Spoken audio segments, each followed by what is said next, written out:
YouTubers, and welcome back to Tony the Technician's channel. And today on Tech Tip Tuesday, we're going to be moving into something that is, I guess it could be helpful for do-it-yourselfers, but a majority of this information is going to be for your professional that's either just getting into this field or has just started out in this field. And that is how to perform well as a technician, just some tips as well as safety tips for the environment that we work in. So really important stuff here, and I really hope you beginners out there find this extremely helpful. And if we have any senior mechanics or technicians out there, and granted I'm not going to cover everything because we could be here for days, but I am going to cover the major safety tips and more common sense kind of things that will really help a beginner technician. So if I forget anything that you think is really important for you senior mechanics or technicians out there, please drop it down in the comments to help out those beginners, because that's what we're here for. So first, we're going to start off with some tips for the beginning technician to perform well, and then it'll kind of slowly gradually, move into the safety tips, as well as some of them might cross over. But the first thing I want to mention is to be a good tech. A lot of people are going to school now. Back in the day, you didn't have to go to school, you didn't have to do ASEs, and you don't need to now, but it's definitely going to help you get your foot in the door, and it's going to help you get those better paying jobs and everything like that. But no matter what, you're not going to start out all the way at the top performing all these, engine overhauls, rebuilds, major jobs like that. You're going to start out at the bottom whether you went to school or not. So just keep that in mind. Don't go into this profession thinking that you're going to start out getting some really good paying jobs. You're going to start out busting tires, changing oil, coolant flushes, very small jobs. You might even be given small jobs around the shop, such as moving tires or taking care of the used oil, getting things put away. And you might be thinking, well, this is a waste of my time. This isn't what I signed up for. But they're giving you these jobs. Well, for one, it needs to be done. But two, they're seeing how you perform no matter what job you're given. So no matter how bad that job might sound, do it the best you possibly can and as quickly as you can without messing up. So once they see that, they're going to give you a few of those jobs, and eventually, as long as you perform those jobs well, you're going to be good to go, and they're going to move you up to those better jobs.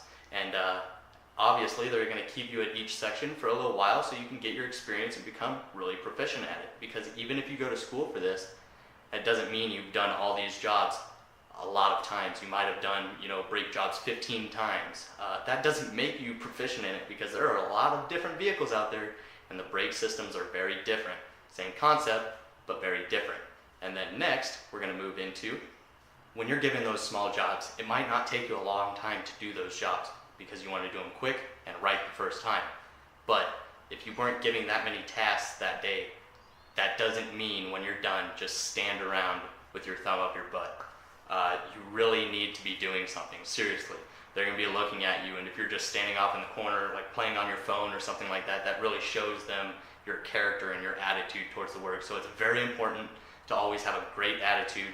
Yes, outside of work you might have problems, but when you're at work, try to suppress that and just have a good attitude at work, especially just beginning, because you want to have a good attitude. Also, if you're done with those jobs they gave you, either go ask them for more jobs or anything else that can be done around the shop. Otherwise, start picking up around your area. Sweep and mop the bays, clean your tools, clean your toolbox. Even little things like that will show them that you're constantly working, you're constantly trying to get something done. And cleaning the bay is actually a really good thing to be seen doing. Not only is that going to help you out, this is also a safety issue.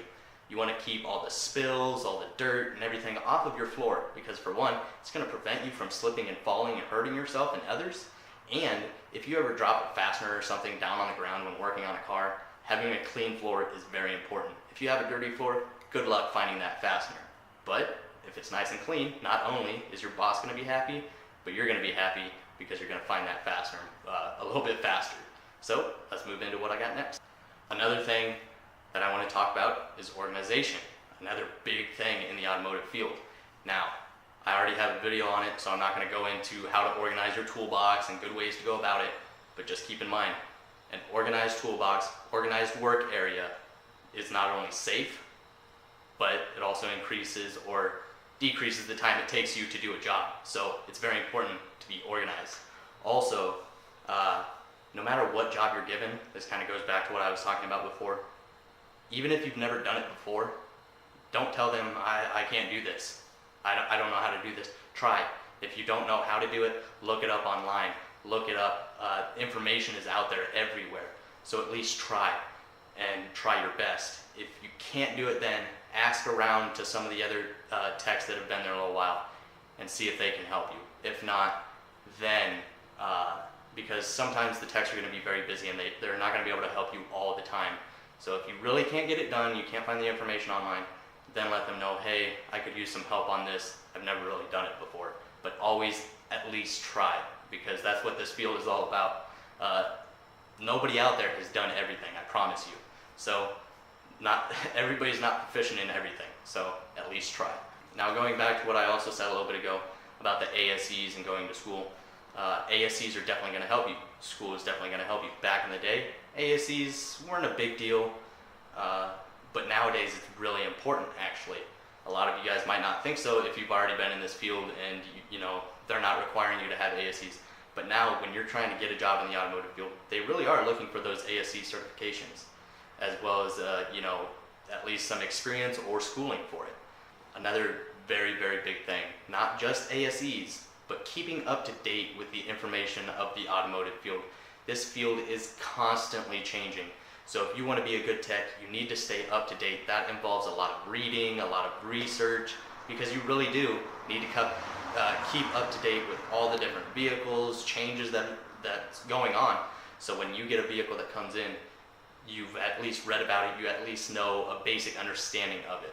Because no matter how much school you go through, as soon as you're done, things have already changed. So it's always good to keep up to date. Another thing is your tools, not just staying organized, but having good tools. You don't want to go in here with a whole bunch of Walmart tools and Harbor Freight tools. Now, if you're just beginning, some of those tools will do you just fine until you can earn, the money which comes with experience. Then you can upgrade. But you don't want to go in expecting these cheap tools to last you, the lifetime that you're going to be doing this job. So you want good tools, at least decent quality that's going to last you long enough to get that experience and that better pay. And then the next thing is your box. This goes into safety, not like harmful to like you getting hurt or anything, but it could hurt your wallet. Keeping your box locked, that is very important. If you work in this field and you have a big box and a service card, now obviously the service card is going to hold a majority of what you're using. So you don't necessarily have to lock that because that's going with you.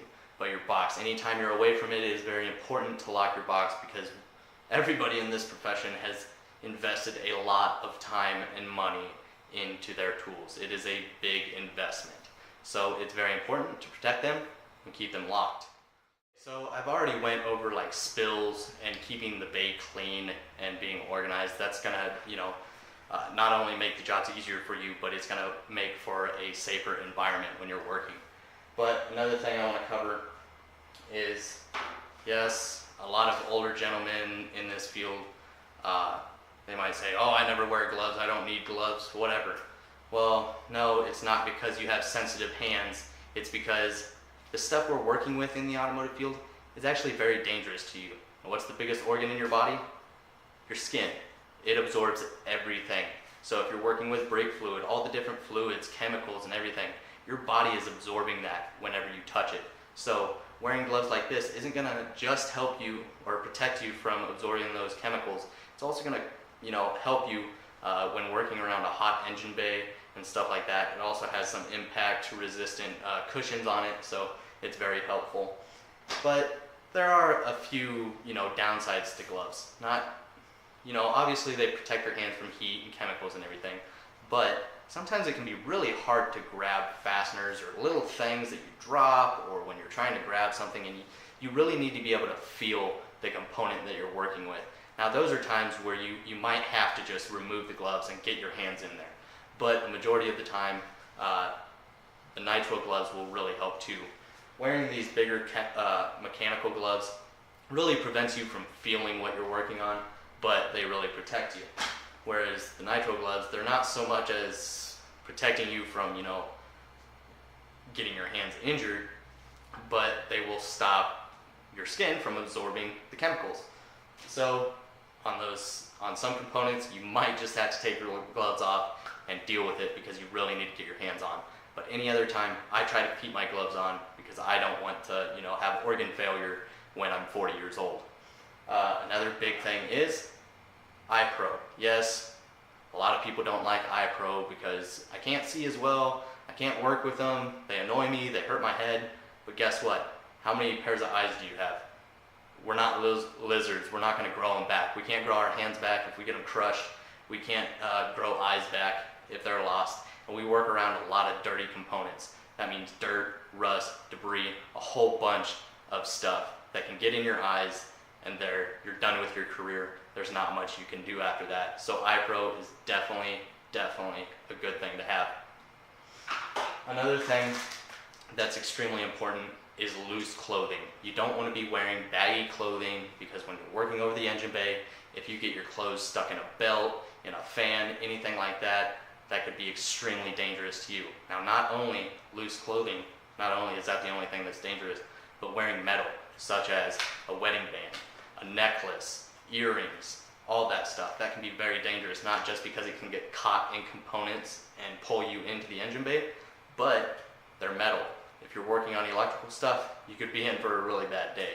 That's why anytime I'm in the shop, I don't wear any metal. I might have a pocket pen on me, or a pocket screwdriver or something like that, and my flashlight.